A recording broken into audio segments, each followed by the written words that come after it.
Bueno, buenas tardes, estimados alumnos, estimadas alumnas.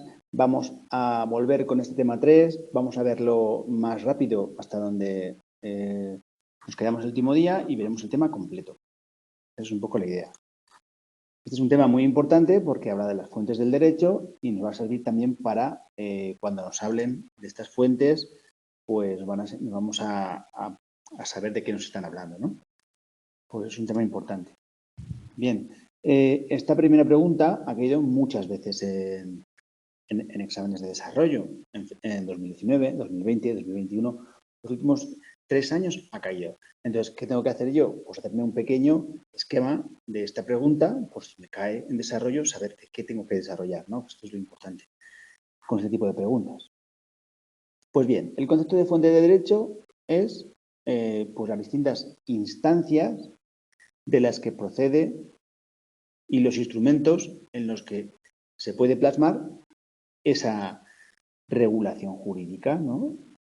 La materia serían los agentes, en alguna pregunta que he ido, la materia son los agentes que lo crean y las formas son, como veremos luego, las fuentes materiales son los agentes que crean el derecho y las formas o las fuentes formales son las normas. Tenemos que asociar las palabras forma y norma, porque la forma de la regulación jurídica es la norma, ¿vale? Bueno, el término fuente no es neutral. O sea, esto tenerlo claro que no es neutral. Designa el origen de algo. Dice que el derecho deriva de algo, de una instancia, de sus fuentes, de donde brota, donde tiene su origen, ¿no? Como si fuera una fuente, de la autoridad con la potestad suficiente para legislar o la potestad para legislar o que es una normativa que emana de esa autoridad. ¿Por qué dice que fuente no es neutral? Pues porque si nos dice que el derecho nace de una fuente, pues ya es la postura, ya me voy a una postura más positivista, porque nace de algún sitio y no es ius naturalista, no es tan derecho natural, puesto que esta postura mantiene que es algo que está por encima de las cosas, no por encima de las fuentes normativas, sino que es algo que está relacionado con la naturaleza, con que todos, de forma natural, sabemos que es justo y que es injusto. Y que el derecho es algo que, en parte, pues está por encima de todas las cosas y sabemos todos a qué tenernos, ¿no? Sin embargo, pues la postura positivista es aquella en la que el legislador pues cuenta con unas normas que instaura y no hay otro origen, sino que las fuentes del derecho, ya sean los que lo crean o donde se plasman, materiales, formales, y esta es una postura pues muy realista frente a la otra postura de derecho natural o postura ius naturalista, donde nos dice que pues el legislador es un elemento más de lo jurídico, inseparable de las relaciones, pero que estas fuentes normativas no se agotan en el concepto de derecho, sino que el derecho está más allá, ¿no? Es algo superior que está en la naturaleza de las cosas y por esa naturaleza de las cosas podemos saber si una cosa es conforme o no es conforme a derecho, si es acorde a la naturaleza. Cierto es que es una postura un tanto idealista porque hace más difícil la aplicación ese tipo de derecho cuyo origen es naturalista, en contraposición con la postura positivista que es la que habla de las fuentes. Por eso hablar de fuente no es neutral. Está tomando ya parte por una postura filosófica jurídica llamada positivismo, ¿no? Cuyo origen del derecho es el derecho nace o se crea de los agentes que lo crean y de las formas que lo crean. Sin embargo, en la postura naturalista dice que el derecho ya existe, es preexistente, no hay quien lo crea, sino que es preexistente. Eso ya lo veremos también más adelante. Pues bien, tenemos un segundo punto, un segundo apartado, que también ha caído en muchas ocasiones, que es las fuentes de producción y fuentes de conocimiento que en algunos años ha caído como fuentes históricas del derecho, porque a veces los epígrafes van variando con los años, ¿no? Pero bueno, al fin y al cabo es el mismo. Decimos que el derecho emana de unas fuentes, y aquí se distinguen dos tipos de fuentes. Las fuentes materiales, que hablamos según quién lo crea, según los agentes creadores, los órganos, la instancia, y que serían, pues, fuentes de producción. Fuentes materiales, producción, asociar esto, ¿vale? Y luego tenemos fuentes formales, que serían la forma que adopta, cómo se manifiesta, mediante qué forma se manifiestan, qué instrumentos de plasma. Y estas normas, pues, son fuentes de conocimiento. ¿Por qué? Porque son las fuentes a través de las cuales podemos conocer el derecho. ¿Cómo lo conocemos? Pues a través de los textos, ¿no? Por ejemplo, la Constitución española es fuente formal. El Congreso y el Parlamento Europeo, pues son fuentes materiales. ¿Por qué? Porque son los agentes creadores o los órganos de donde emana el derecho, ¿no? Sin embargo, las fuentes formales son formas, los reglamentos, la Constitución española, las leyes, los decretos leyes, cualquiera de estos, el Código Penal, pues cualquier código, cualquier ley es una fuente formal. Ambos aspectos no están desligados. La primacía de un instrumento o de otro, ya sea pues la ley, la costumbre o la jurisprudencia, pues esto hace depender de qué sujetos o instituciones tengan mayor poder en cada momento histórico, y entonces vamos a ver esa evolución en la historia, ¿no? Para que veamos cómo evolucionan las fuentes materiales y cómo evolucionan el peso de las fuentes formales en la historia del derecho, ¿no? Pues bien, en la antigüedad, en la Edad Media, había una coexistencia de fuentes. En esta coexistencia de fuentes, pues era abierta, casuística, y se buscaba la forma más justa de resolver los conflictos. En Roma estaban los pretores, los jurisconsultos, el Senado, los emperadores, que ostentan la condición de fuente de producción. Fuente de producción. Y por tanto, esta fuente de producción es material, ¿verdad? Luego también tenemos los dictos, las leyes, las constituciones, las opiniones, que son fuentes de conocimiento. Y por eso, al ser de conocimiento, son fuentes formales, ¿vale?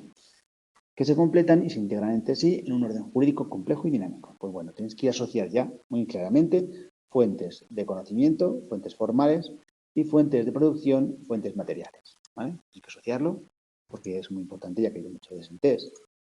En el derecho medieval, los monarcas, la iglesia, las autoridades municipales, los señores feudales, los comerciantes, los gremios, todos, cada uno en su ámbito, son fuentes de producción del derecho. Entonces, de ahí derivan distintas fuentes de conocimiento, distintas leyes, distintas normas, como las leyes, las bulas, los fueros, las regulaciones gremiales.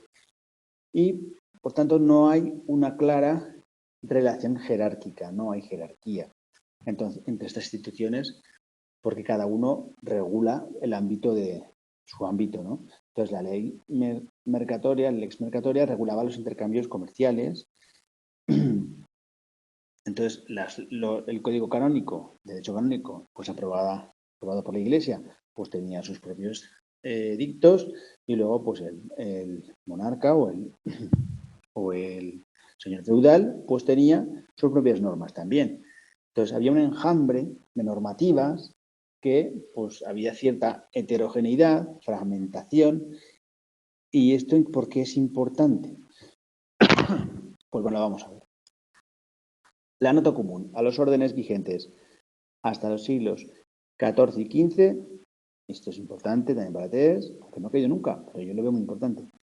La nota común a estos órdenes vigentes hasta los siglos XIV y XV es el pluralismo jurídico. ¿Por qué? Porque hay una pluralidad o una coexistencia de fuentes de producción, como he dicho, la Iglesia, el monarca, las asociaciones de comerciantes, los gremios, y una pluralidad de fuentes de conocimiento, pues las normas del monarca, las normas de la Iglesia, las normas de comercio.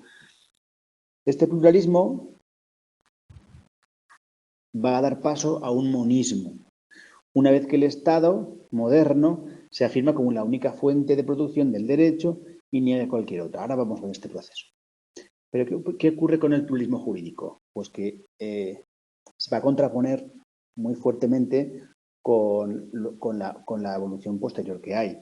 Recordar que vimos en el tema anterior que Kelsen nos hablaba de que el derecho tenía esa unidad y coherencia y que esa estructura jerárquica le permitía tener unidad y coherencia y poner en la cúspide de esa pirámide a la Constitución. Pues ¿qué ocurre? Que si hay pluralismo de fuentes, si hay varias fuentes y esta pluralidad de normas, pues ¿qué ocurre? Pues que no puede haber coherencia y no puede haber plenitud del derecho. No puede haber un sistema normativo que nos dé las notas tan importantes de plenitud y coherencia como luego veremos. Entonces, este es el problema que tiene este pluralismo jurídico. Por eso, el Estado lo que hace al final es arrogarse toda la capacidad jurídica como única fuente de producción y niega que exista cualquier otra. ¿Dónde? En el Estado moderno y contemporáneo.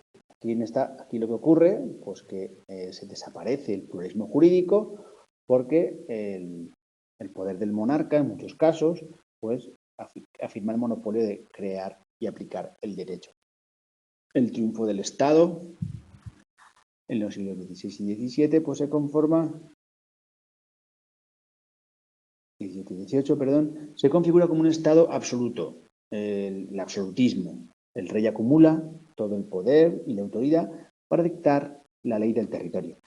La idea de nación, pues un soberano, una sola legislación sintetiza ese significado de Estado moderno, única fuente de producción es la ley, el monarca es la única fuente de producción, la única fuente material y la ley es la voluntad, la única fuente de conocimiento y la única fuente formal, ¿no? Que son las normas que dicta el monarca. Así, la soberanía recae o se personifica en el soberano, ¿no? En el gobernante, en el monarca, en exclusiva para crear el derecho, sometiendo su voluntad toda la actividad legislativa. La jerarquización del sistema de fuentes, en la cúspide está la voluntad del monarca, en esta cúspide inicialmente. Luego pasará, al pasar el concepto de soberanía al pueblo o a los representantes del pueblo, pues veremos que lo que ocupa esa cúspide ya no es la voluntad del monarca, sino que va a ser la Constitución como expresión de ese acuerdo o contrato social entre los gobernantes y el pueblo, ¿no? ¿Cómo es ese paso del Estado absoluto al Estado liberal? Pues bueno, lo consagra o comienza ese paso la Revolución Francesa, que no supuso un cambio de Estado como fuente, pero sí que la transformación del titular del poder estatal que pasa del noble, de la nobleza, a los distintos poderes del Estado, al Parlamento, al poder legislativo, con el Parlamento, al Ejecutivo, con el Gobierno, al Judicial, a la Administración de Justicia o la Justicia, y se distribuyen el poder estatal y la potestad de hacer las leyes. Conforme a esa teoría política liberal, pues el legislativo actúa en representación del pueblo soberano que ostenta toda la competencia legislativa, que pues el legislativo que hace el Congreso, pues lo que hace es aprobar las leyes, ¿no? El legislativo. Y los jueces, que son el Poder Judicial, pues tienen la mera tarea de aplicar esa ley aprobada por los representantes de la soberanía pues nacional o popular según los países, ¿no? Vigente con modificaciones en la actualidad, pues se concede el Estado el monopolio de la producción normativa a su procedencia al Estado, ¿no? La Constitución es la norma superior y originaria del ordenamiento jurídico, la cúspide que establece los instrumentos y lo que se supone que hace es distribuye los pesos y contrapesos de los poderes ejecutivo, judicial y legislativo. Y todo ello con unos principios, al poner la Constitución en la cúspide, te permiten establecer distintas leyes subordinadas a esa cúspide y hacer esa pirámide escalonada. Y esto permite establecer la jerarquía y la competencia para ordenar las distintas instancias estatales en una unidad, que decía Kelsen, ¿verdad? Esta unidad que representa el Estado en sus diferentes manifestaciones, pues esa unicidad o el sistema unificado, que es un ordenamiento jurídico o el sistema jurídico de un Estado, ¿no? En resumen, el periodo de reducción de fuentes de producción a una sola, de esa pluralidad de fuentes al Estado, al monismo, del pluralismo al monismo con el Estado, ya sea absoluto, principio y liberal después, y la voluntad del legislador estatal, ya sea el monarca o el parlamento, pues es el origen único de la validez de las normas jurídicas. Por eso, con el proceso de constitucionalización de ordenamientos, pues esta concepción positivista, monista, experimenta ciertas transformaciones. Pero bueno, ¿qué ocurre en la actualidad? En la actualidad, pues esta afirmación que se está haciendo sobre que el Estado es la principal fuente de producción, es decir, las asambleas, las que emanan el legislativo y las formas o las normas en que se materializan estas fuentes de conocimiento, pues la ley es la única fuente de conocimiento, pero ¿qué ocurre? Que esta afirmación que ha hecho tan importante, pues resulta que hay tres cuestiones que ponen en cuestión pues esa exclusividad, tres motivos. Uno es por la integración en la Unión Europea, pues eso supone en cierta parte la cesión del ejercicio de algunas competencias relacionadas con la soberanía y que claro, que aunque posteriormente se pueden recuperar, como ocurrió con el Brexit, pero en principio cuestiona esa unidad. ¿Por qué? Pues porque hay normas que vienen ya de la Unión Europea.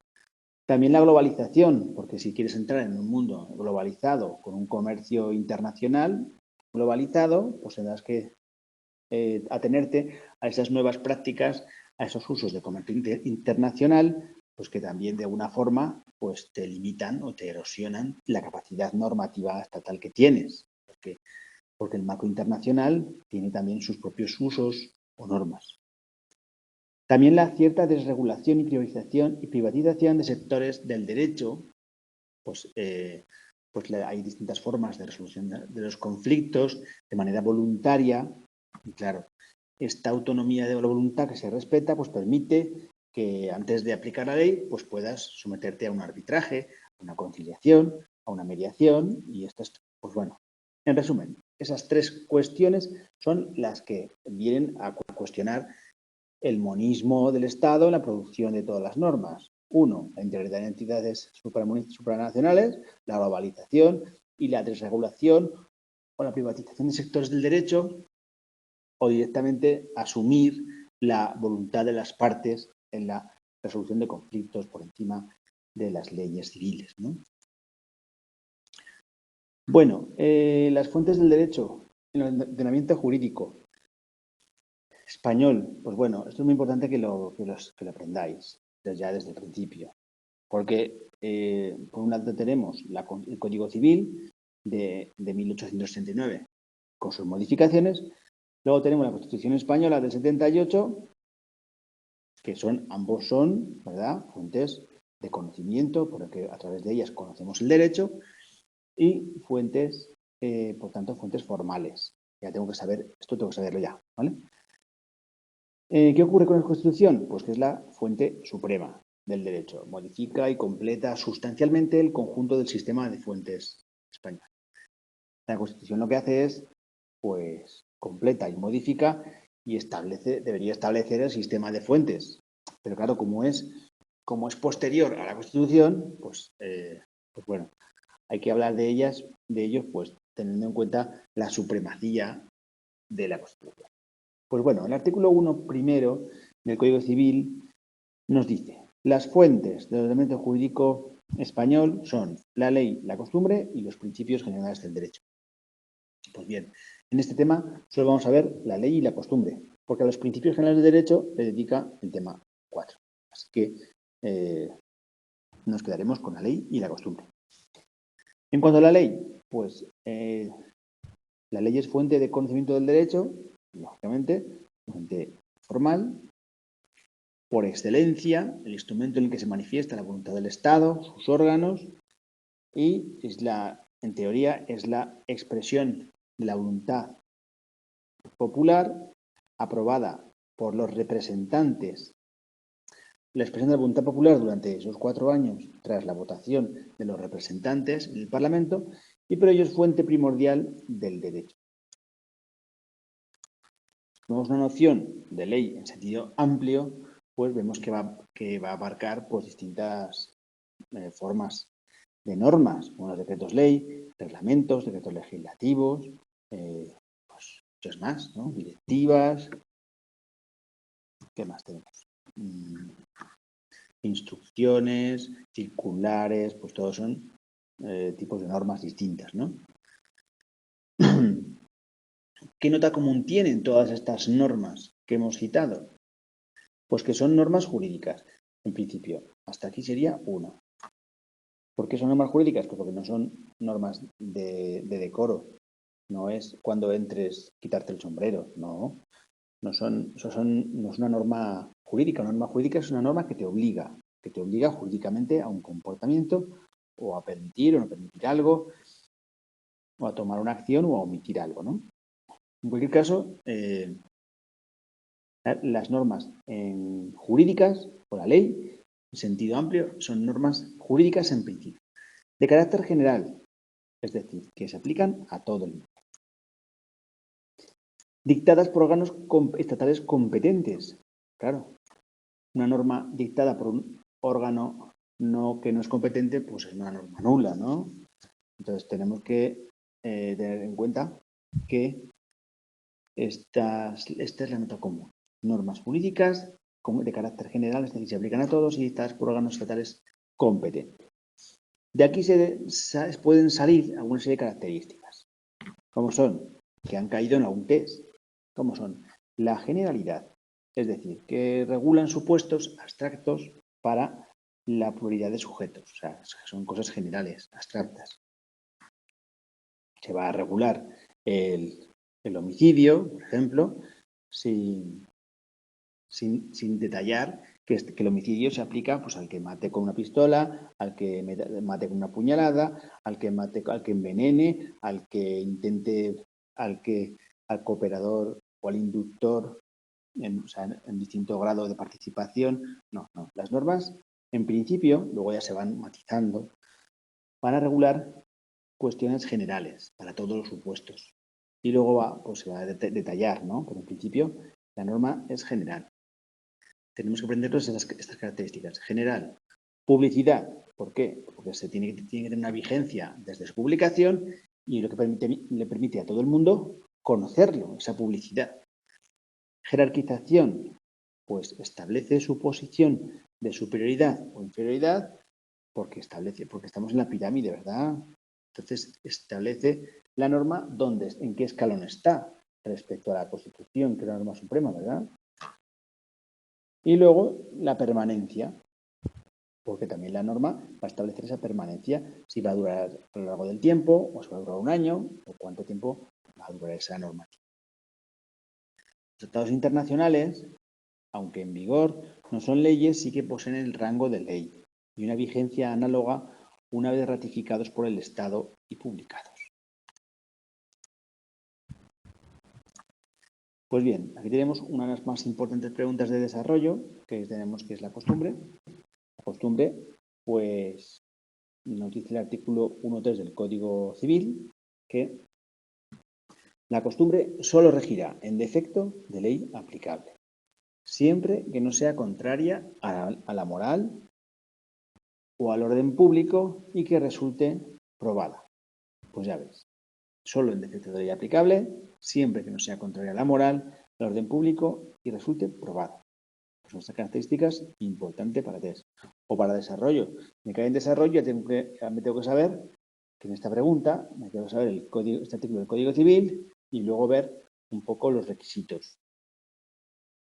La costumbre es una fuente del derecho. En todas las preguntas de este tema que me pongan, tengo que decir claramente pues que la costumbre es una fuente del derecho. que una ley importante como el Código Civil le llame ese auxilio, le llama en su auxilio. Podemos decir pues, que en principio son unas normas especiales. Estas normas, la costumbre, pues porque tiene una forma pues de difícil prueba, tanto como fuente formal y de fuente de conocimiento, ¿no? Son fuentes, como fuente material y fuente de conocimiento, pues son, por eso tienen requisitos. Porque nos dice que no todos los usos sociales llegan a tener consideración de costumbre en sentido de fuente formal. Claro. ¿Por qué? Porque el hecho de que sea fuente formal, la costumbre implica que tengo que poder verlo, constatarlo en una forma, ¿no? ¿Cuál es la forma de la costumbre? Pues bueno, tiene que estar regulada, constatada y que sea demostrable. Por eso tiene que ser objeto de regulación jurídica y excluye las meras prácticas de educación y cortesía. Que se haya constatado por quienes ajustan su conducta a esa determinada costumbre y le otorguen un verdadero valor de ley. Es decir, que seas consciente de que estoy cumpliendo una regla vigente y que la violación de esta norma pues va a perjudicar el buen nombre o el prestigio o voy a vulnerar algún derecho de otros, ¿no? Pues bien, que no exista una ley al respecto, pues la costumbre es una fuente supletoria, importante para todos. Nunca ha caído, pero hay cosas que saltan a la vista que son importantes, ¿verdad? Pues bien, solo rige en defecto de ley. No puede ser contraria ni a la moral ni al orden público. Por ejemplo, como pedía la mafia pues una comisión por protección, un 3% en protección, pues hombre, lógicamente esto es contrario a la moral y al orden público, ¿no? Bueno, pues el caso especial de la jurisprudencia. En nuestro ordenamiento jurídico, ya ya hablábamos en otros temas de que damos parte del sistema continental, es decir, un sistema cerrado, codificado, no es un sistema abierto como el anglosajón, sino que es un sistema continental en el que no tiene tanta importancia como en el anglosajón el precedente, sino el código, la codificación. Por tanto, la jurisprudencia, en principio, no es fuente de conocimiento. No es fuente de conocimiento. Fijaros lo que nos dice.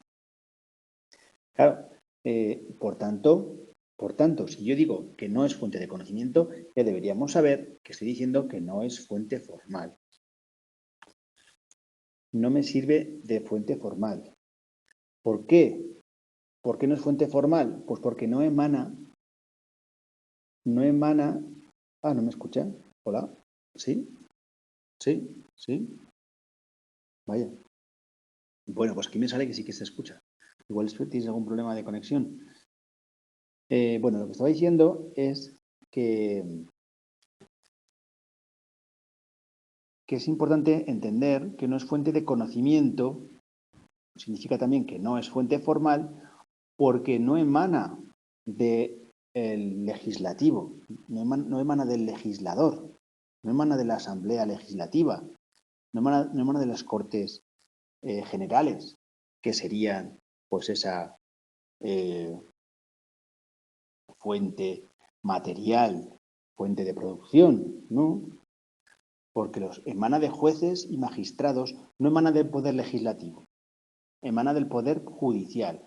Y por tanto, no tiene la consideración ni de fuente de conocimiento ni de fuente formal. ¿Por qué? Porque los jueces y los magistrados no son fuente de producción. Son fuente de producción el legislador. Los políticos que hemos votado que van al legislativo, a la asamblea, a las Cortes Generales. Por eso, al contrario que en los sistemas anglosajones, donde es la jurisprudencia, el precedente sí que tiene ese carácter. En los sistemas abiertos, ¿verdad? El Código Civil, en su artículo 1.6, nos dice, también muy importante, nos dice que la jurisprudencia complementará el ordenamiento jurídico con la doctrina que, de modo reiterado, establezca el Tribunal Supremo al interpretar y aplicar la ley, la costumbre y los principios generales de derecho. Pues bien, nos está diciendo para qué sirve la jurisprudencia y cómo se utiliza. La jurisprudencia complementará el ordenamiento jurídico con la doctrina que, de modo reiterado, establezca el Supremo al interpretar y aplicar la ley. La costumbre también aplica la ley, también aplica la costumbre y también aplica los principios generales del derecho. Las tres cosas, ¿vale? Estas tres fuentes. Pues bien, la relevancia de la jurisprudencia parece únicamente en el ámbito interpretativo, es decir, por eso dice que complementará, que al interpretar la ley pues puede servir. Y nos dice que solo porque se refiere a un determinado órgano jurisdiccional. El Tribunal Supremo se considera fuente del derecho porque completa, aclara el sentido y el alcance de las demás fuentes. Sin embargo, y pese al criterio restrictivo que el Código Civil nos está diciendo, atribuye a la jurisprudencia el valor de fuente, debe señalarse que desde cierto punto de vista, toda jurisprudencia, no solo la del Tribunal Supremo, constituye fuente del derecho. Entonces, cuidado, atención, para mí es importante para ti. La jurisprudencia es fuente del derecho. ¿Pero es fuente de conocimiento? No. ¿Es fuente formal? No. ¿Es fuente material? No. ¿Es fuente de producción? No. Es fuente a secas. La jurisprudencia es fuente a secas. Esto es importante que lo sepáis porque lo pueden preguntar perfectamente, ¿no? De hecho, ya cayó en febrero del 2018. Pero bueno, nos dice que desde cierto punto de vista, las resoluciones aplican las fuentes formales, que hemos dicho, aplica la ley, la costumbre y el derecho, y no dejan por ello de incorporar la labor interpretativa en el sentido de que la justicia les demanda en cada caso en que se enfrentan, ¿no? Pues bien, aunque aquí parece concluir, aquí nos dice que no es fuente ni formal ni material, nos dice el Código Civil que complementará, porque al interpretar se aplica la ley y la costumbre de modo reiterado, y finalmente nos dice el autor que la podemos llamar como fuente. ¿Es fuente? Sí, pero ni es de conocimiento, ni es formal, ni es material, ni es de producción. Bueno, debe hacerse mención especial a la jurisprudencia del Constitucional, del Tribunal Constitucional, que aun cuando no está recogida en el Código Civil, ¿por qué? Pues porque la Constitución es posterior al Código Civil, constituye una fuente de derecho de primer orden y no está recogida en el Código Civil. Esto cayó, este punto antes cayó en febrero de 2020. ¿El que cayó? Pues eso. ¿Es fuente del derecho la jurisprudencia del Tribunal Constitucional? Sí. ¿Es solo fuente? No, es fuente de primer orden, de las más importantes.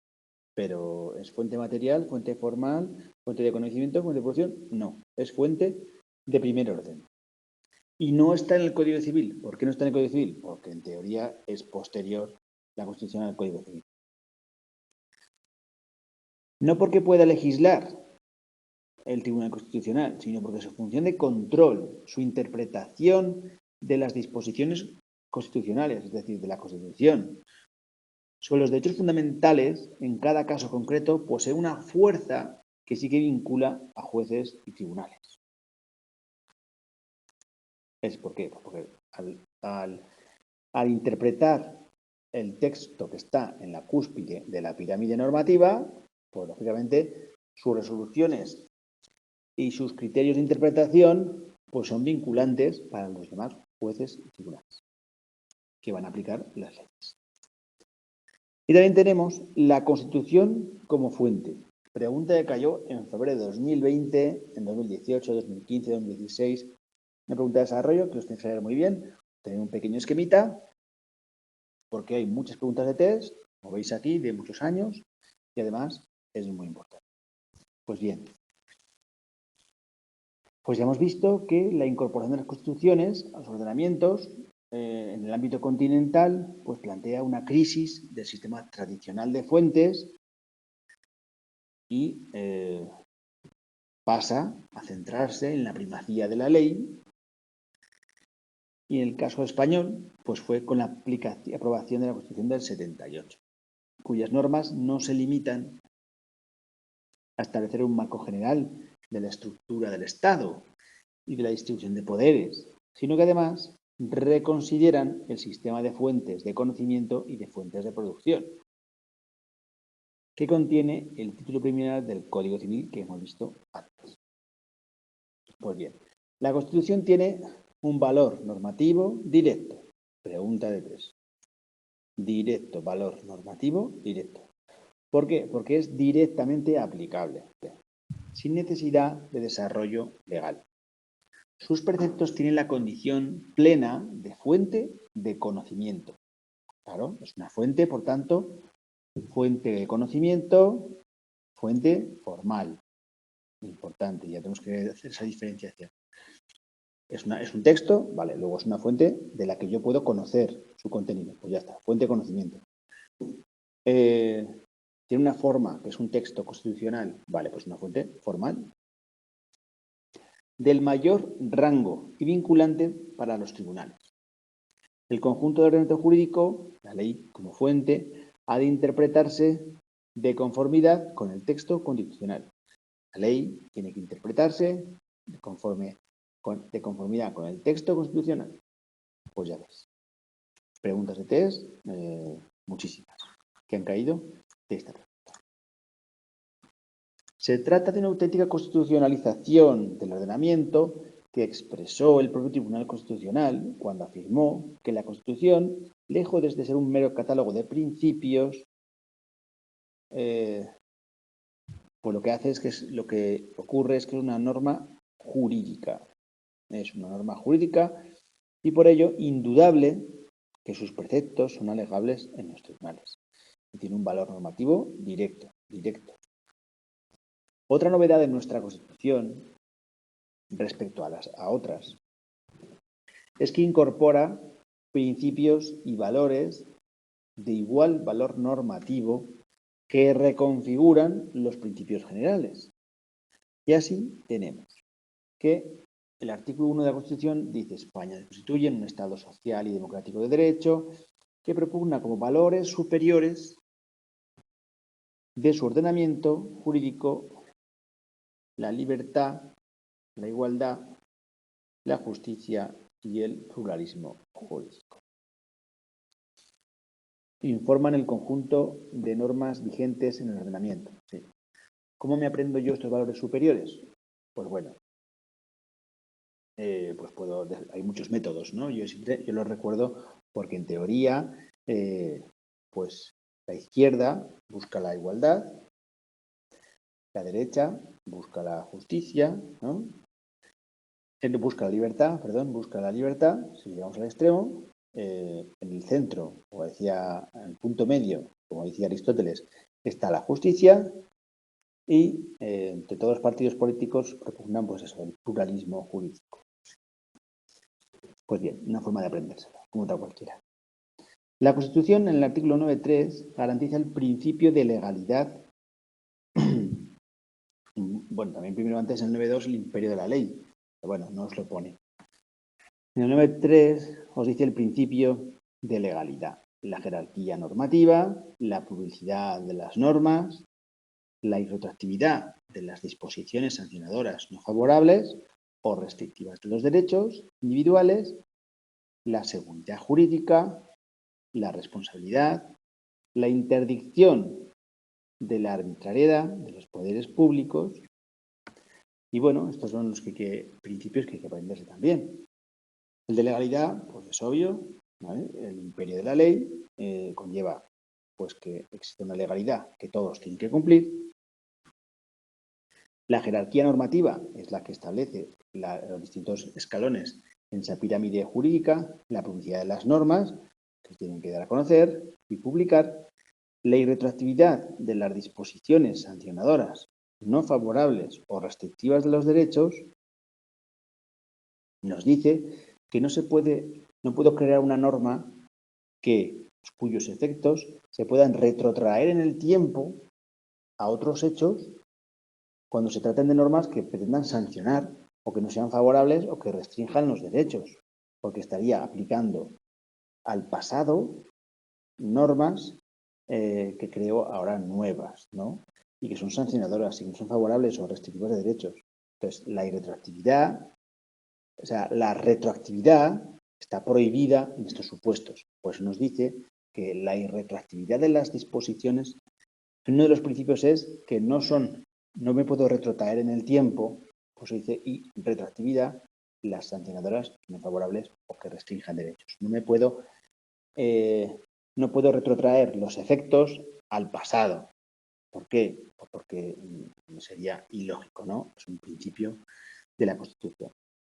La seguridad jurídica, pues esto supone que si hay legalidad, si hay jerarquía, si hay publicidad y si hay retroactividad, de alguna forma hay seguridad jurídica, hay ese principio de seguridad jurídica, al haber también pues la coherencia y la plenitud del ordenamiento jurídico. La responsabilidad también de los poderes públicos, de las personas, y la interdicción de la arbitrariedad de los poderes públicos. Es decir, los poderes públicos no pueden actuar de forma arbitraria, tienen que motivar lo que hacen. Por eso hay que parar, ¿no? Esa arbitrariedad, impedir la arbitrariedad de los poderes públicos, ¿no? Tienen que motivar las cosas. Y bueno, llegamos al derecho europeo. En el derecho europeo, la Unión Europea posee un ordenamiento jurídico propio, integra el ordenamiento jurídico de cada Estado, sus instituciones. Ahora veremos sus fuentes aplicables a todos los Estados. El derecho originario se llama derecho originario de la Unión Europea a los tratados fundacionales que regulan sus instituciones, su funcionamiento orgánico, sus principales instrumentos. Y sus principales instrumentos son el derecho derivado, que para nosotros, hasta ahora que hemos aprendido, son las fuentes materiales, las fuentes formales, ¿verdad? Las fuentes formales materiales. Perdón, las fuentes formales, que son fuentes de conocimiento, fuentes formales, son derecho derivado. ¿Por qué? Porque son los reglamentos, las directivas y las decisiones. Entonces, ¿qué son? ¿Qué son? Pues son fuentes formales y son fuentes de conocimiento. Y el derecho originario, pues también son fuentes formales y fuentes de conocimiento. ¿El qué serían fuentes de producción? Pues serían fuentes de producción el Parlamento, el Consejo, la Comisión, o sea, los órganos de decisión, fundamentalmente el Parlamento, pues estos sí que serían fuentes de producción, fuentes materiales, ¿verdad? Pues bueno, esto es que asociarlo. Parlamento, Consejo, Comisión, fuentes de producción, fuentes materiales. Directivas, reglamentos que están en el texto, que son derecho derivado, el derecho originario también, que son tratados, son textos, vale, pues todos son fuentes formales y de conocimiento. Nos van a conocer ese derecho. Bueno, aquí es un pequeño esquema de estas normas de la Unión Europea. Estas normas, como hemos dicho, son fuentes de producción, perdón, son fuentes de conocimiento, se pueden conocer, son fuentes de conocimiento y son formas y normas, por tanto son fuentes formales. Son fuentes de conocimiento y formales, de conocimiento y formales, las normas, ¿vale? Formales y de conocimiento.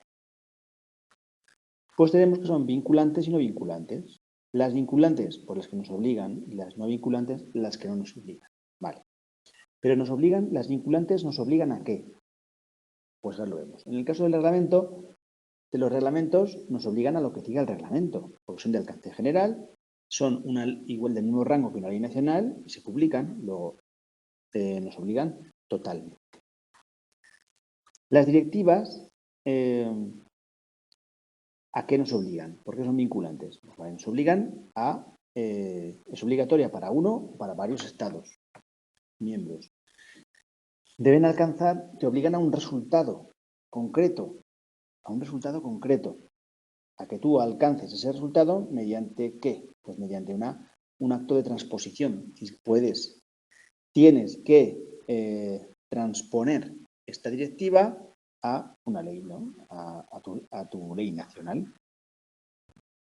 Te marca una fecha límite y el objetivo es armonizar la legislación nacional.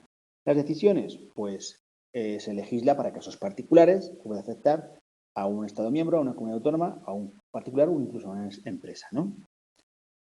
¿En qué obligan? Pues en lo que diga la decisión, pero puede decidir sobre personas, casos particulares. Puede exigir que se actúe de una forma, obligando derechos, y no requiere que el Estado haga ese acto de transposición de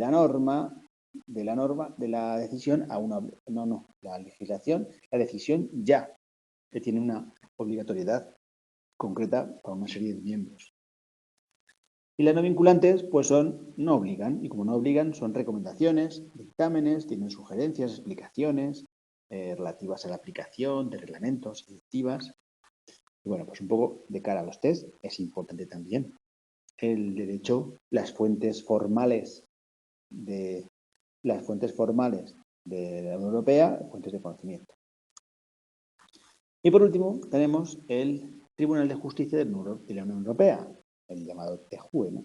Es el encargado de garantizar la efectiva aplicación de estas normas y resolver conflictos entre los Estados miembros y las instituciones europeas. Se creó en 1952 y su sede está en Luxemburgo.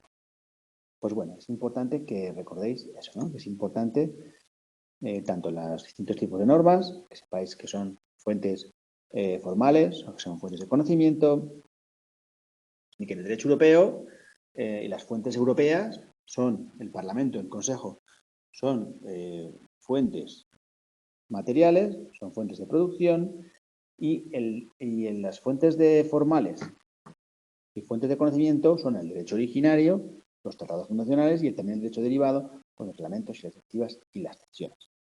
Pues bueno, pues nada, hasta aquí hemos llegado. Muchas gracias por seguir la clase. Nos vemos en la siguiente clase. Veremos el tema 4 y ya solo nos quedará el tema 4 y el tema 5 para acabar el tema. Así que durante este tiempo, durante esta semana, hacer los test que están debajo de este vídeo. Podréis descargar debajo de este vídeo en algún enlace. Y pues nada, nos vemos la semana que viene. ¿Vale? Muchas gracias, chicos, chicas. Chao. Hasta la próxima. Adiós.